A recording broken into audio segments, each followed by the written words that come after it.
Vous avez vu des choses assez terribles, je crois. Tout à fait. Alors je vais assumer totalement ce que je vous dis.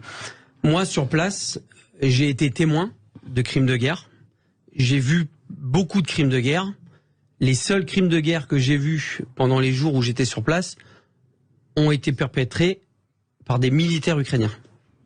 Et non pas par des militaires russes. Ce qui ne veut pas dire... Ce qui ne veut pas dire exactement, j'en y venir, qu'il n'y a pas de crimes de guerre russes, mais il y en a aussi au niveau ukrainien. Vous avez assisté... Et on n'en parle pas.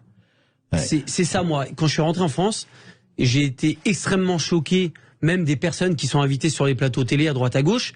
80% de ces personnes-là ne sont pas allées au moment où il y a la guerre et se permettent de parler, etc.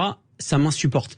Parce que entre ce que je vois et ce que j'entends sur les plateaux télé et ce que j'ai vu sur place, il y a une autoroute. Ouais. Pour moi, c'est abominable. Je vais par exemple parler des militaires Azov. Oui. Les militaires Azov, à la base... Mais vous avez vu où ils sont partout? Ils sont partout. Ah, pas seulement à Azovstal, ou etc. Même à Lviv. Ils sont même à Lviv, à l'ouest. Oui. Ils ont leur scratch, avec vous savez, le beau scratch néo-nazi, ça se tient aussi à le dire,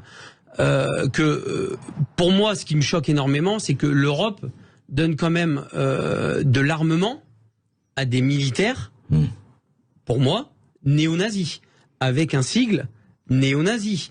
On n'en parle pas, il suffit de regarder, c'est un ancien sigle SS qui est brandi partout en Ukraine et ça pose... on le voit partout. Partout, et ça ne pose aucun problème. Moi, j'ai travaillé avec ces gens-là, je leur ai donné des médicaments, etc.